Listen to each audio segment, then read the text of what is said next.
Congressman Comer. Mr. Langen, earlier this morning when Congressman Donalds was speaking, you mentioned in the FBI and domestic terrorism, there are these subcategories of domestic terrorism: racial, anti-government, animal, environmental, abortion, and catch-all. I think those are what I heard. Under the anti-government category or subcategory of domestic terrorism, would that include groups like AntiFa or Black Lives Matter, folks who commit violence or acts of domestic terrorism? Well, we don't identify groups, but individuals' actions. So if individuals are committing actions that would be in furtherance of anti-government or anarchist ideals, then they would fall into that category. So would you quantify Antifa as an anarchist group then under that subcategory? I mean, it's an anarchist group, right? Or related? There are individuals, I think the director has previously described them as a movement, and there have been individuals that have associated or identified with Antifa that have conducted violent acts that we would categorize as anarchist. How many acts of violence or domestic terrorism has Antifa committed over the last 2 years? Since we don't categorize Antifa, nor do we calculate or collate information regarding Antifa, that movement, we don't have that, but we could provide you information on anarchist threats and cases in general. How many open cases of anarchist violence and domestic terrorism have occurred over the last 2 years?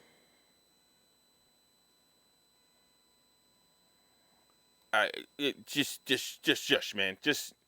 I think the congresswoman there, what's her name, Cassie Mates or anything like that. Cassie Mates or Mace or something like that. She was questioning Timothy Langen. Timothy Langen being the FBI Assistant Director of Counterterrorism, about Antifa being a terrorist group. Could they possibly be a terrorist group, considering the descriptions or what is considered by law a terrorist group here in the United States? And Timothy Langen pretty much said that Antifa doesn't necessarily exist. It's just a feeling. You get that a lot from a lot of people that are on the side of Antifa. By the way, ADA jet noise, ADA jet noise, ADA jet noise. On Rumble.com, thank you, Rumble, for treating me right. YouTube, Facebook.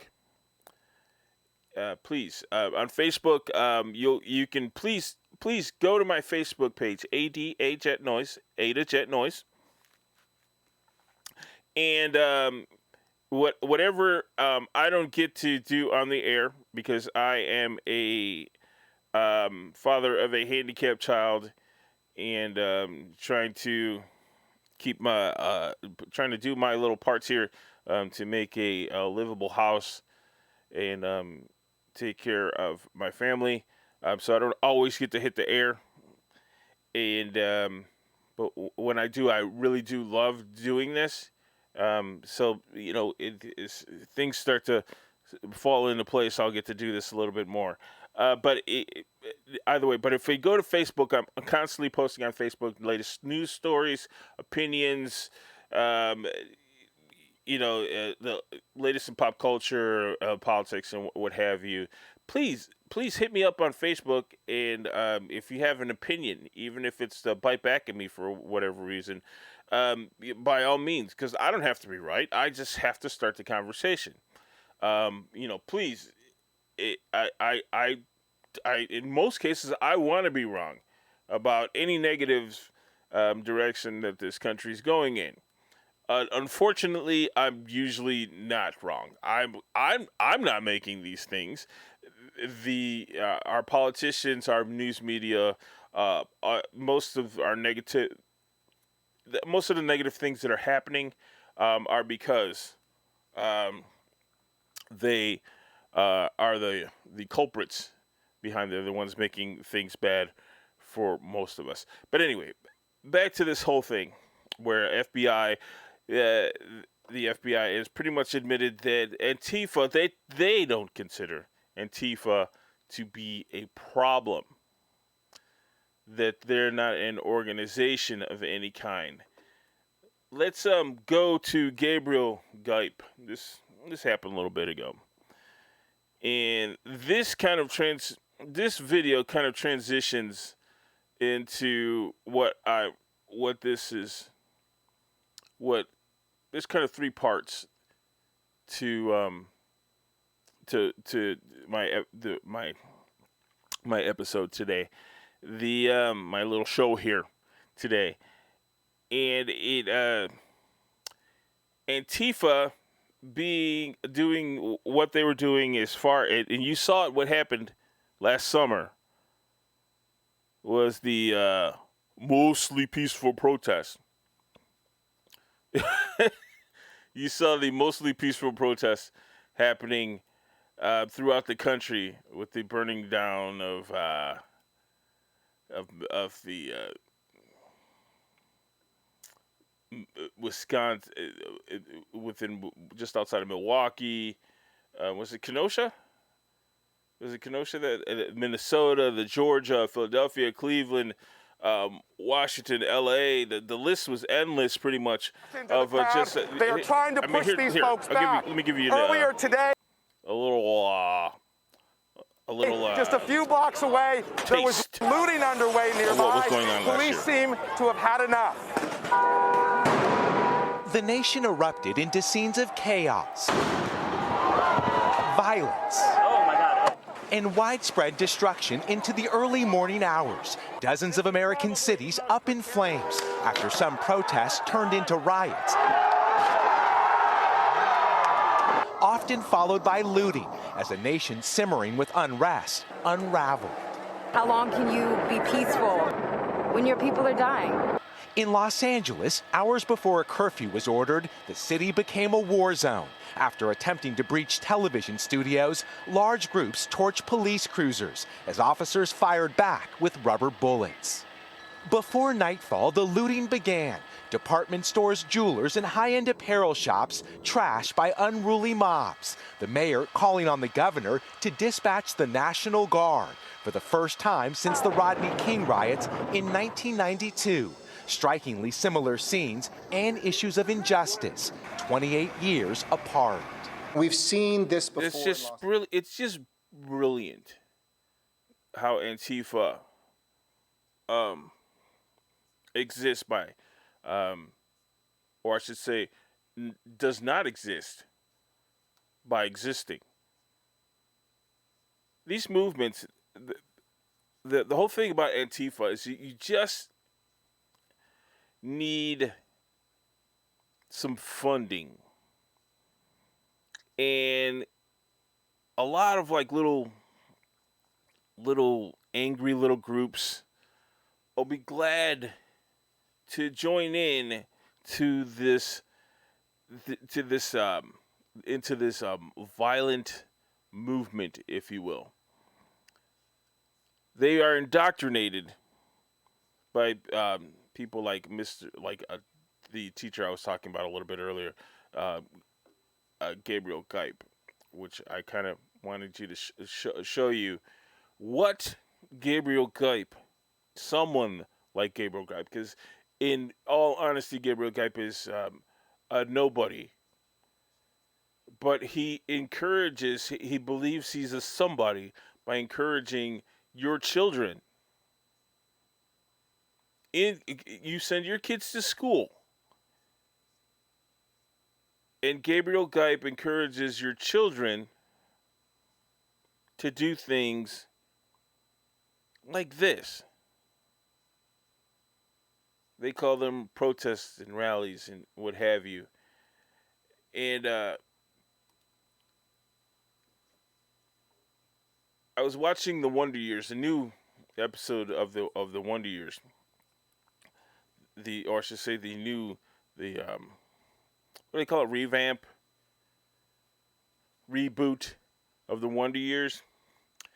And they were talking about when Dr. King had passed away, was killed, and the daughter wanted to go protest in the streets with her then boyfriend, or boyfriend of the moment, if you will. And the mother said, "You're not going." The mother said, "You're not going." And the daughter again was like, "Well, we have to protest. It's just a protest." The mother called it a riot. That's what she called it. She said, "You're not going to riot." And then the daughter said, "It's just a protest." And the mother profoundly said, "How do you think riots start?"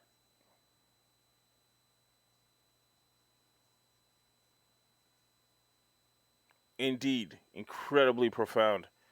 And so this Gabriel Geip dude is good for creating these type of kids. And then here, why don't we just go to Gabriel now? And enough of me talking about this. 180 days to turn them into revolutionaries. How do you do that? How do you Scare the fuck out of them. Yeah. Sacramento organization that is under the banner of AntiFa is very loosely organized, right? When there is like right-wing rallies and stuff, then we'll create an opposition to that. Yeah. Beautiful. Where would he go to connect to some of these organizations? I post a calendar every week. Awesome. And then and I do it for extra credit, so they get points for doing it. So that encourages them to do it. And I've had students show up for protests, community events, tabling, food distribution, all sorts of things. When they go, they take pictures, they write up a reflection. That's their extra credit. I have an Antifa flag on my wall, and a student complained about that. And he said it made him feel uncomfortable. Well, this is meant to make fascists feel uncomfortable, so if you feel uncomfortable, I don't really know what to tell you. Maybe you shouldn't be aligning with the values that this is antithetical to. So the Cultural Revolution in the 60s was fixing the problem that came about after the economic one. It ultimately failed, right? There was a lot of excesses. People were definitely shot in the streets that probably shouldn't have been. Incredibly ugly behavior come out of this city, and you can see a couple of people over there that might be demonstrating that. I have 180 days to turn them into revolutionaries. How do you do that? How do you scare the fuck out of them? Yeah, 180 days, he says, to turn your children into revolutionaries. You're sending your kids to school to guys like that. There was the teacher she was just fired. This Gabriel Geip, he was fired. And there's the other teacher that she had put up. She took down the American flag. She said she lost it. She couldn't find it, but she had the LGBTQ flag, and she's the kids want. She said that one of the kids wanted to.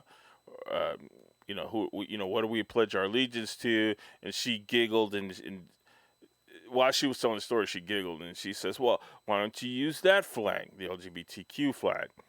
And even Antifa and their ridiculous red, black and white flag, in the Black Lives Matter white fist flag. Oh no, it's a black.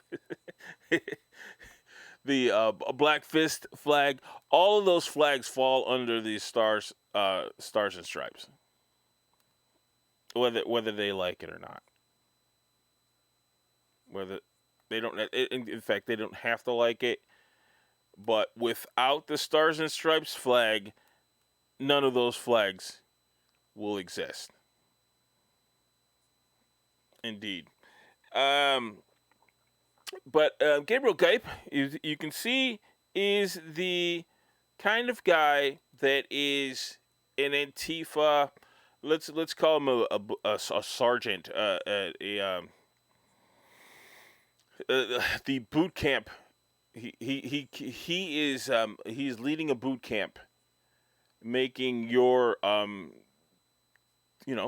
teenagers into the people that burn down cities.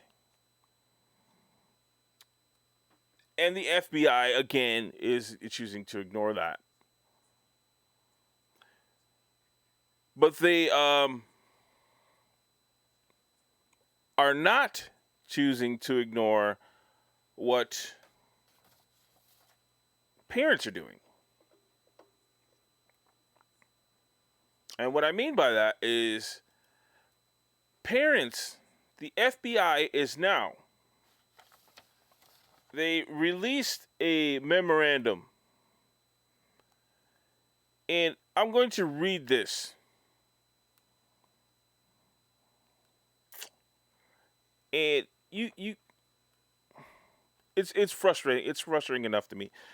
But here, I'm just going to read these first two paragraphs. In recent months, there has been a disturbing spike in harassment, intimidation, and threats of violence against the school administration, board members, teachers, and staff who participate in the vital work of running a nation's public schools. While spirited debate about policy matters is protected under our Constitution, that protection does not extend to threats or violence or efforts to intimidate individuals based on their views. I'm going to read that last line again. While spirited debate about policy matters and protected under our under our Constitution, that protection does not extend to threats of violence or efforts to intimidate individuals based on their views.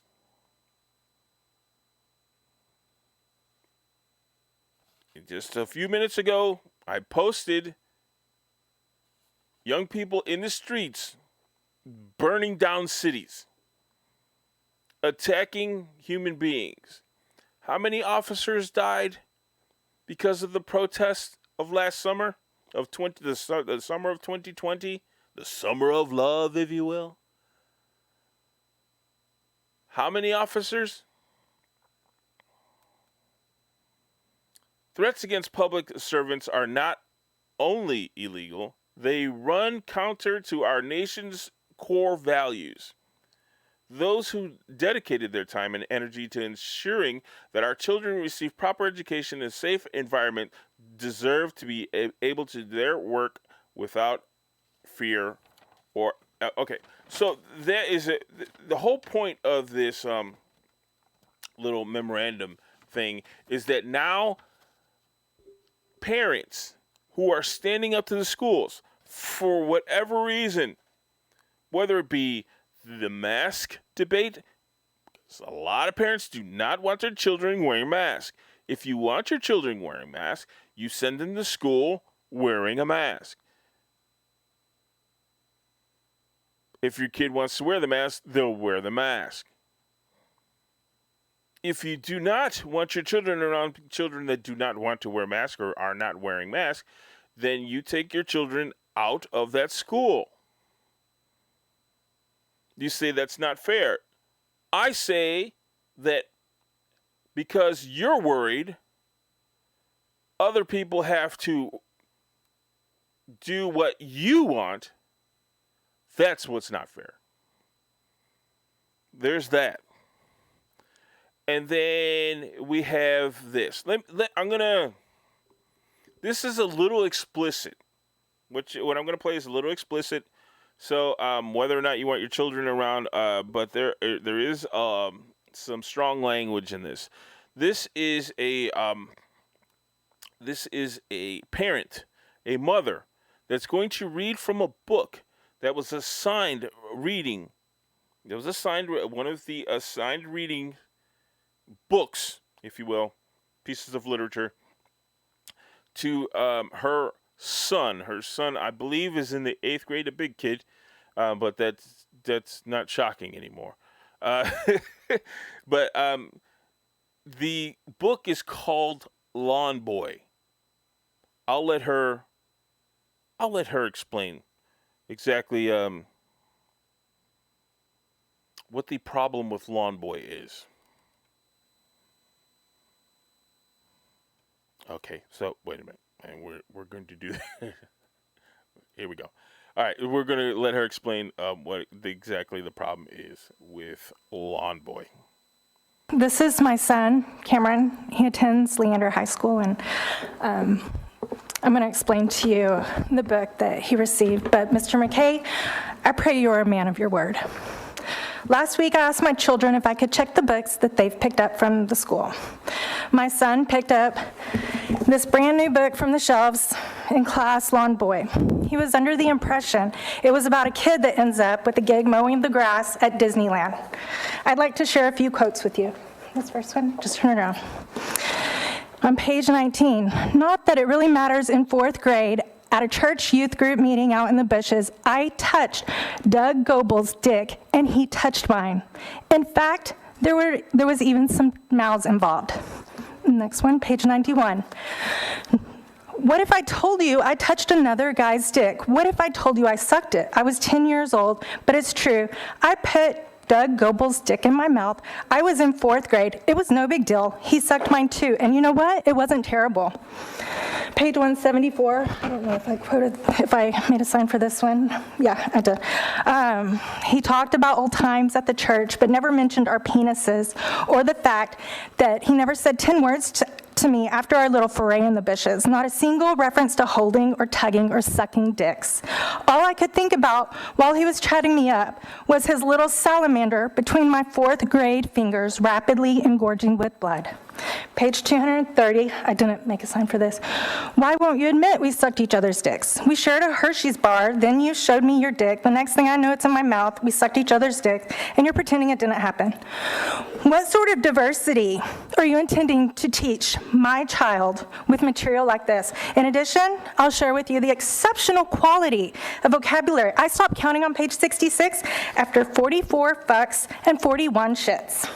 The depravity of the content on the shelves in our schools cannot be mitigated with policy EF. At this point, all right, that's a book that's in our schools, and the book itself, in no possible way can you convince me that was not a pedophile that wrote that book. His little salamander between my 4th grade fingers, my little 4th grade fingers. 10-year-olds.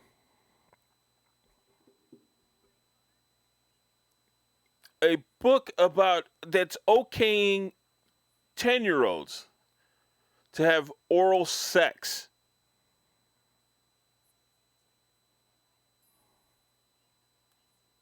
A book that's indoctrinating the lifestyle of homosexuality. Homosexuality is not the problem. Indoctrinating children, that's a problem. If your child is indeed homosexual, not a problem. If your child is not thinking about sex,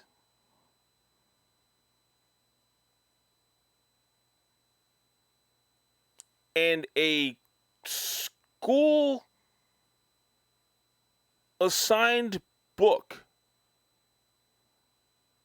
is telling them to think about sex in every way, shape, or form, including homosexual sex,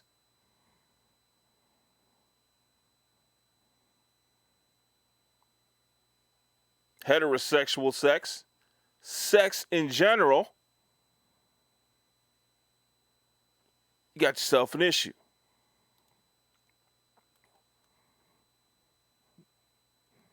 So, I mean, are we okay with this? And that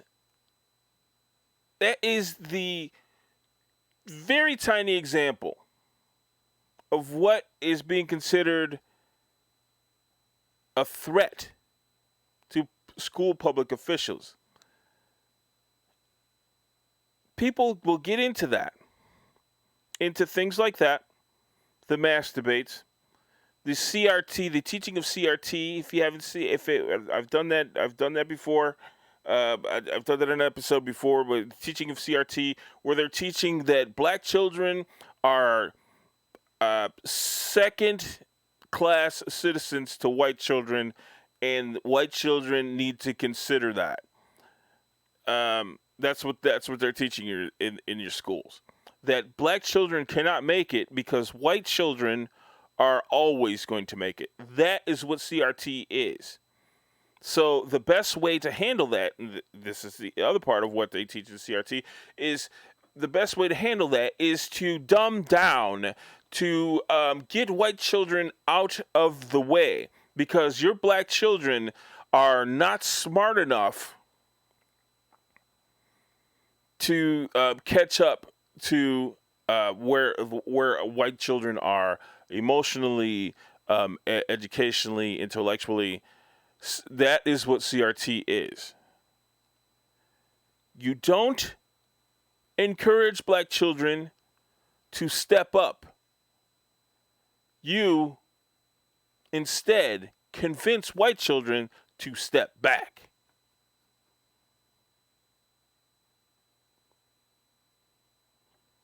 That is what's being taught in our schools. Books, there is videos everywhere of parents reading sexually explicit books to these school boards, and I think what we're running into is that the school boards are getting tired. They're getting tired that they have to listen to the parents. And if they show some sort of frustration, the school board shows some sort of frustration or what have you, they may snap back, or they make these stupid little videos about how the kids in the classroom belong to them, to the teacher, to them, not to the parents. They keep calling them my kids. In the wrong sense. My kids. I'm teaching my kids. I'm not teaching your kids. They're my kids. I send them out. This is the way a lot of teachers are looking at it. So they're indoctrinating. Again, they're convincing black children that they're never going to make it. Doesn't matter, because white children exist. They're convincing white children that since black children are never going to make it, you cannot make it either. You need to just step back. You should not do that because it's unfair. Again, the sexually explicit books, then the terrorism / protest indoctrinations. And the FBI is what my point is that when the school boards may snap back or decide to ignore, parents get frustrated, things get loud, sometimes things may get out of hand. And the FBI has now decided that they are going to keep an eye out and do something about parents that are stepping up for their children. They're not going to do things like consider AntiFa a problem. They're not going to do things like that. The FBI is in a serious red zone right now. And I'm not talking about red zone in football. I'm talking they are running in more of a red zone, your car radiator. They are in a bad, bad way. They are awful right now.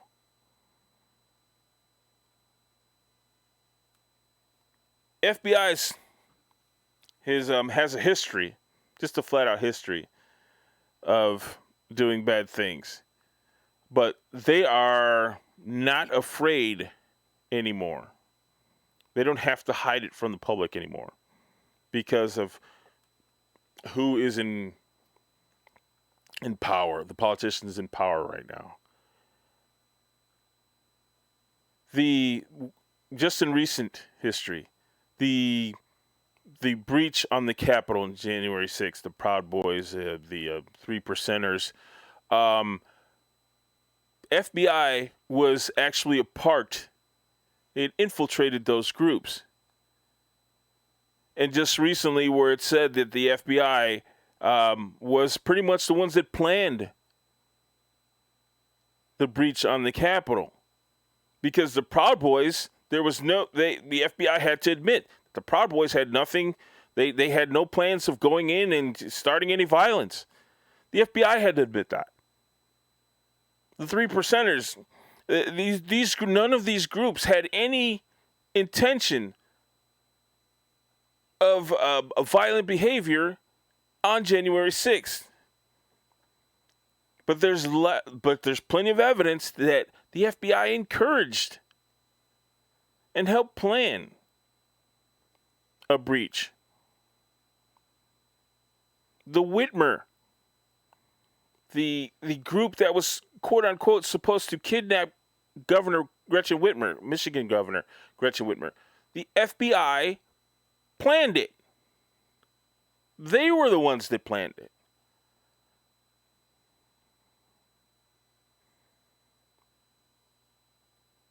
And arguably bigger than even all that was the FBI deciding to ignore the Nassar abuse of young women, the gymnast. The FBI knew.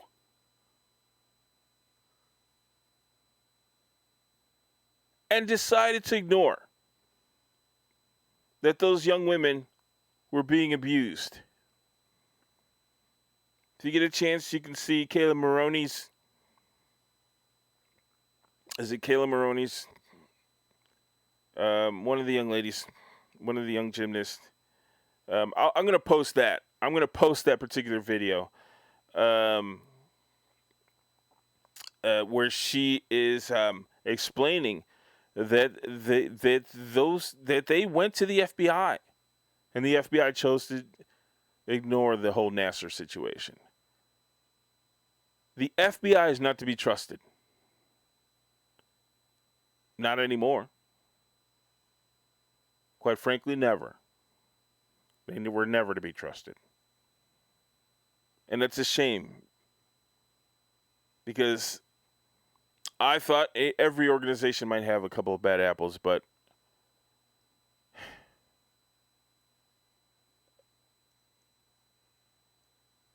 I thought that the FBI generally meant well, and I don't anymore.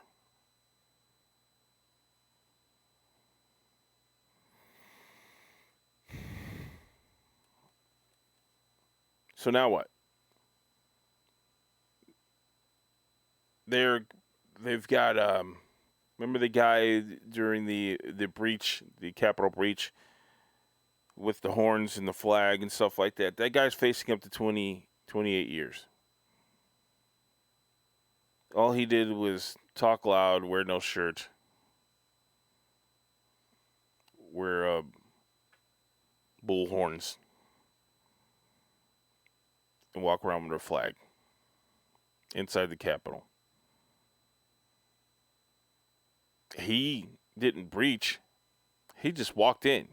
Him and his buddies walked in.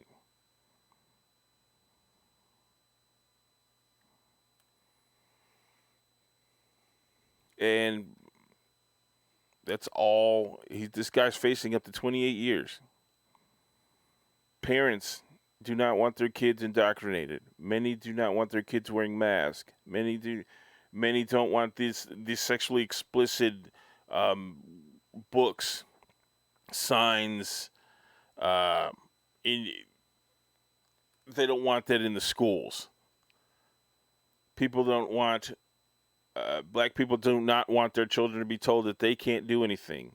White people don't want their children to believe that all white people are evil. There's no room for any of this. And in the meantime, the FBI is okay with hunting down parents, but find no reason to follow up, at least follow up on actual terrorism like what comes from Antifa.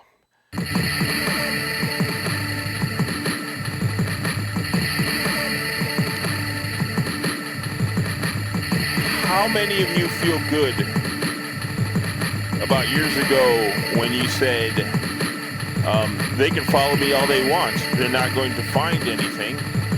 They can spy on me all they want, they're not going to find anything. How many of you have said that? How many of you said that and are now in a situation that exists? I told you years ago, if you were ever following me on Facebook, I mentioned years ago, you do not choose what is right or wrong.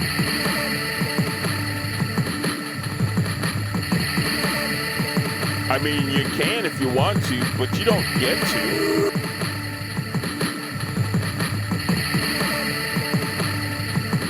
When government is given such powers as they have now, they choose whether you do right or wrong. A Jet Noise. Rumble. Facebook. YouTube. A.K.A. Jet Noise. Please hit me up. And then I will let you go. I will let you go on that. The FBI is awful. There's no other words to describe it. Thanks for joining me. See you again soon. Till then, big hug, be good, be still. Enjoy your life.